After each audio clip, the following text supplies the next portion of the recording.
Hello student. आज हम लोग बीएससी सेकेंड सेमेस्टर के botany paper archegoniate and plant architecture के टेरिडोफाइटा यूनिट के सिलेंजिना के सेकेंड पार्ट में देख रहे हैं।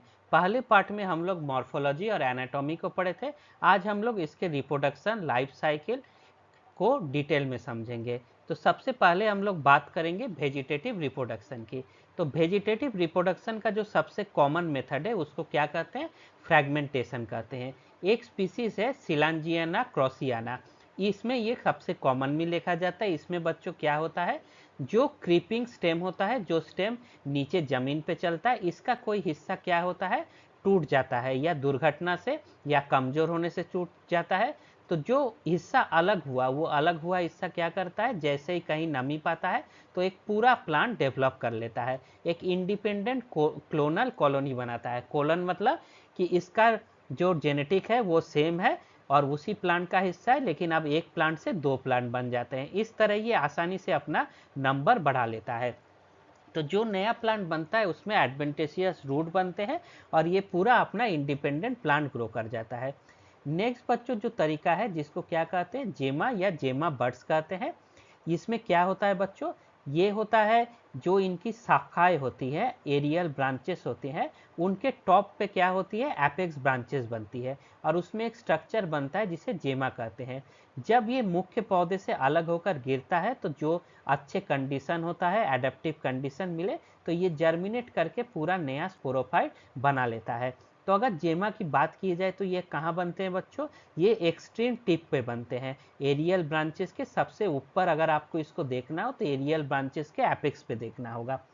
ये क्या होते हैं, ये मुख्यतः जो टर्मिनल लीफ, जो एंड में लीफ रहते हैं, वही मॉडिफाई हो जाते हैं, एक दूसरे के ऊपर चढ़ के मजबूती से टाइटली ओवरलैप करते हैं, थोड़े थिक हो जाते हैं और फ्लेसी हो जाते हैं, और जो इसका ग्रोइंग एपेक्स है उसको प्रोटेक्ट करते हैं।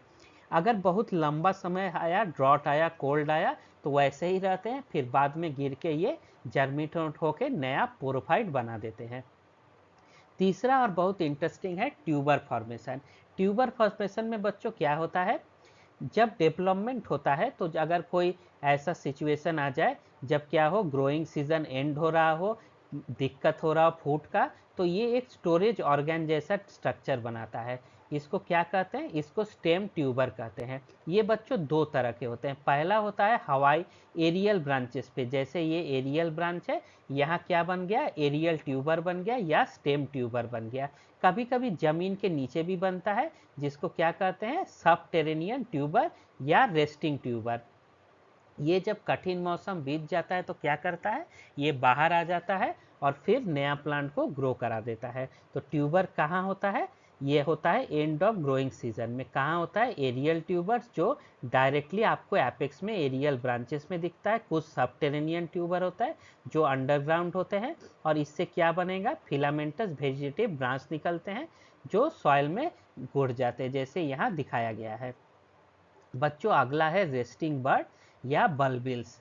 तो बल्बिल्स क्या होते हैं, आप डायग्राम में देख सकते हैं, कभी कभी पौधा क्या हो जाता है, सूख जाता है, ड्राई हो जाता है, अत्यधिक ठंड इसके वजह से होता है। तो जो इसके एरियल ब्रांचेस होते हैं, वहाँ की सारी पत्तियाँ क्या होते हैं, जो एपेक्स पे होते हैं, वो कसकर आपस में एक दूसरे को ओवरलैप कर लेते हैं, और ओवरलैप से क्या होता है, एक प्रोटेक्टिव कवरिंग बन जाता है, जिसके अंदर कौन रहता है, रेस्टिंग बर्ड रहता है।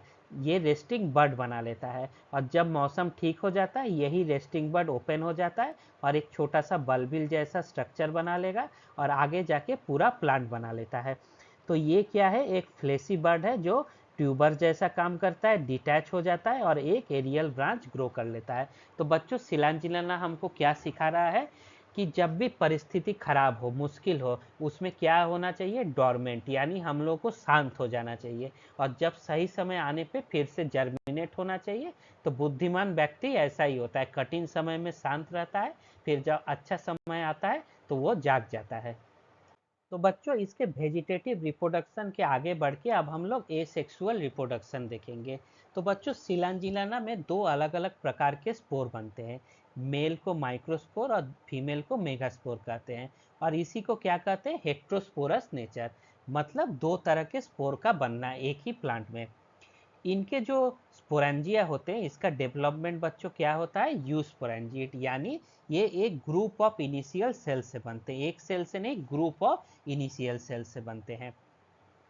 अगर देखा जाए ये कहाँ बनते हैं, तो बच्चों ये तने के जो स्टेम है उसके टॉप पे बनता है, वहाँ एक गुच्छा जैसा दिखा रहता है जिसको हम लोग क्या कहते हैं, कॉर्न कहते हैं या स्ट्रोबिलस कहते हैं। और ये स्ट्रोबिलस कॉर्न बच्चों कैसे होते हैं, बाइपोरेंजिएट होते हैं। इसका क्या मतलब हुआ, यहाँ एक स्ट्रोबिलस को दिखाया गया है जिसमें क्या है, माइक्रोस्पोरोफिल भी है, मेगास्पोरोफिल है। तो बाइस्पोरेंजिएट का क्या मतलब है कि एक ही कोन पे माइक्रोस्पोरोफिल भी हो और नीचे मेगास्पोरोफिल, ऊपर की तरफ ज्यादा माइक्रोस्पोरोफिल और नीचे मेगास्पोरोफिल है। तो बच्चों अगर माइक्रो और मेगास्पोरोफिल को दिखा जाए तो यहाँ आप लोग देख सकते हैं एक माइक्रोस्पोरोफिल है जिसमें क्या है, ये लटका हुआ है माइक्रोस्पोरेंजियम, ये स्मॉल मेम्ब्रेन्स होता है। और बच्चों अगर कोई पूछे स्पोरोफिल क्या होता है, तो स्पोरोफिल मॉडिफाइड लीव्स होते हैं जिसमें क्या होते हैं, जिसमें ये स्पोरेंजियम को बियर करते हैं। कहाँ बियर करते हैं, एडैक्सियल सरफेस, मतलब ऊपर वाले सरफेस पर, लीफ एक्सिल के बगल में, यहाँ आप लोग देख सकते हैं। और ये क्या होते हैं, बाइस्पोरेंजिएट।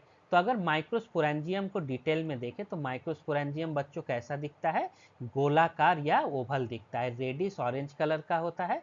और इसके अंदर क्या होता है, फंक्शनल माइक्रोस्पोर मदर सेल होता है जो मियोसिस से क्या बनता है, कई सारे माइक्रोस्पोर बनाते हैं। और इसका डेवलपमेंट क्या होता है, एंडोस्पोरिक होता है, जिसको हम लोग बाद में डिस्कस करेंगे, बहुत इंपॉर्टेंट पॉइंट है, इसको याद रखिए, एंडोस्पोरिक नेचर।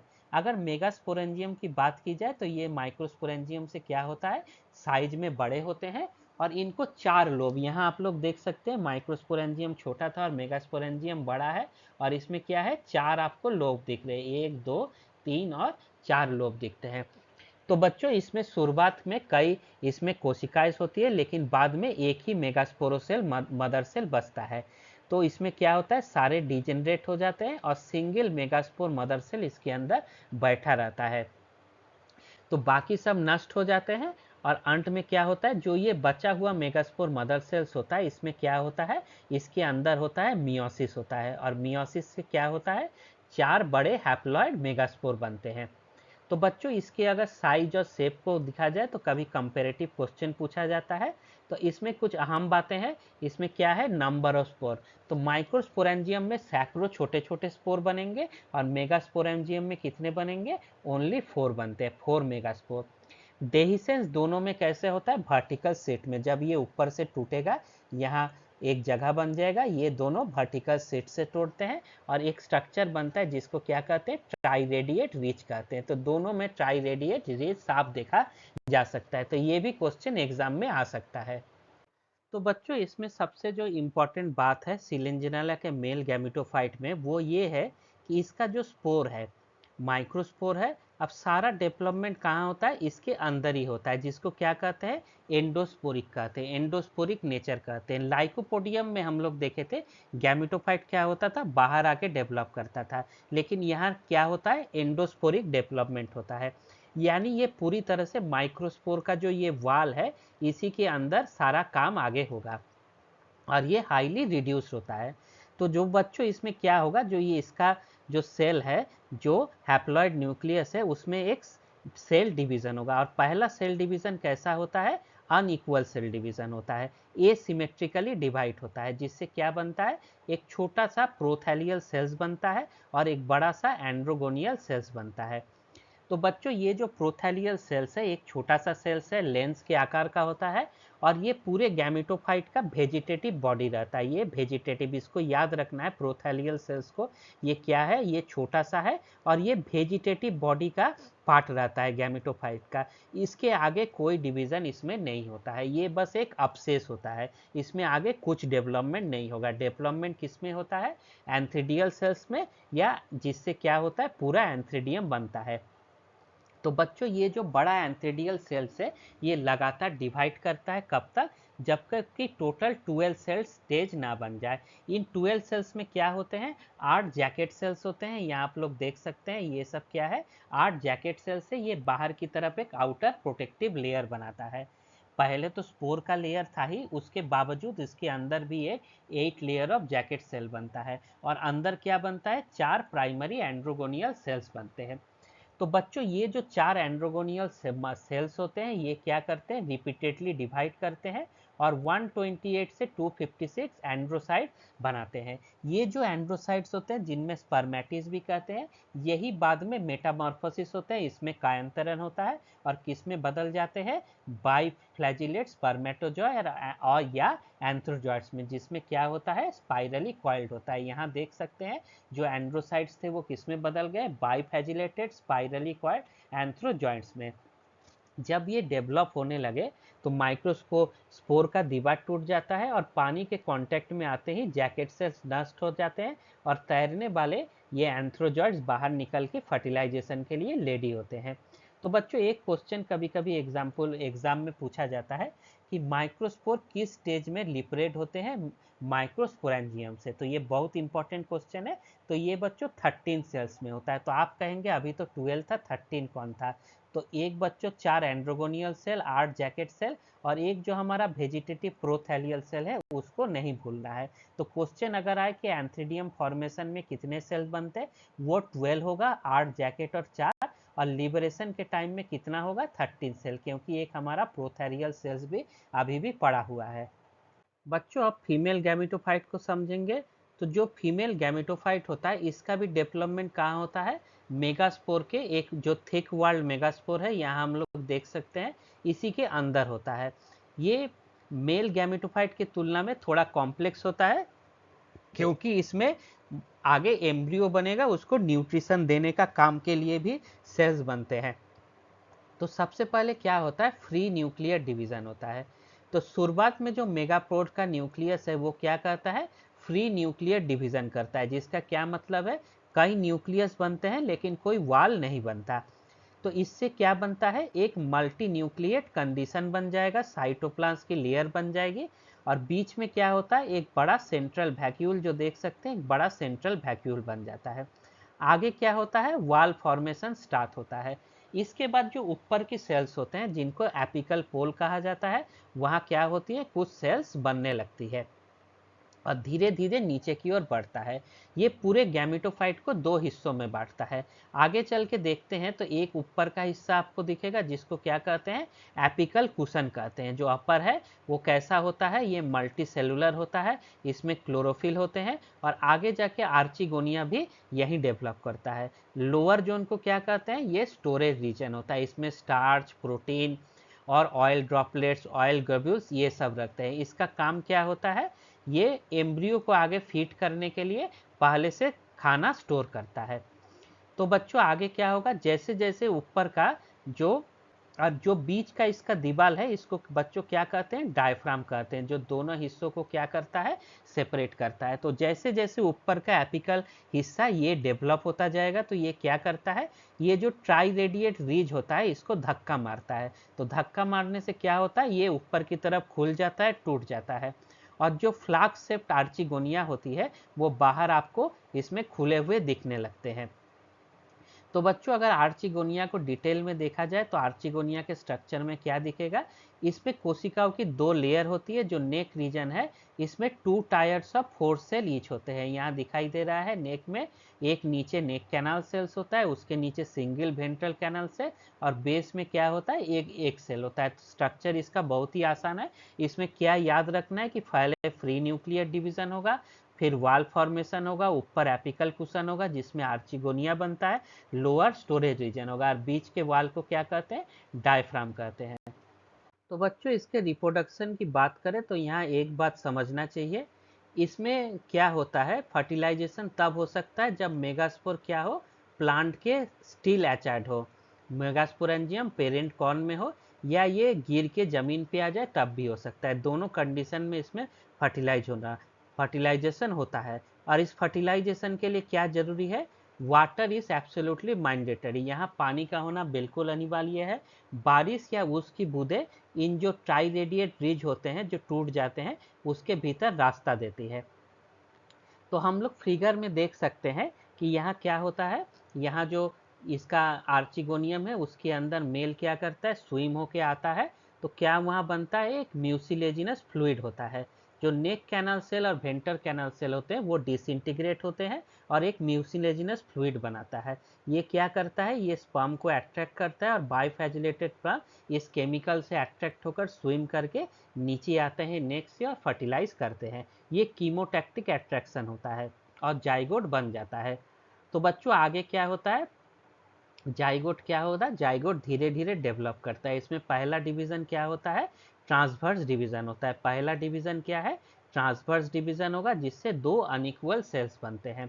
इसको हम लोग को डिटेल में नहीं पढ़ना है, तो ऊपर ऊपर देख लेंगे। एक बनेगा एपीबेसल और आउटर सेल, ये कोशिका का ऊपर हिस्सा बनाता है जो नेक की तरफ होगा। ये बहुत तेजी से लंबा होकर क्या बनाता है, सस्पेंसर बनाएगा। और क्या होता है, सस्पेंसर का काम है बढ़ते एम्ब्रियो को स्टोरेज रीजन की ओर धकेलना। और एक बनेगा हाइपोबेसल सेल, ये क्या करता है, ये कोशिका नीचे की ओर होता है और आगे चलकर एम्ब्रियो प्रॉपर बनाता है। जैसा जैसा ये डेवलप करता जाएगा एम्ब्रियो में विभाजन होगा और फिर क्या बनता है, ऑक्टेंट स्टेज बनता है। ऑक्टेन स्टेज क्या होता है, इसमें 3 लेयर बनते हैं, फूड बनता है यहाँ देख सकते हैं, और एक रूट इनिशियल बनेगा और ऊपर की ओर कॉटिलेजन जैसे स्ट्रक्चर बनते हैं।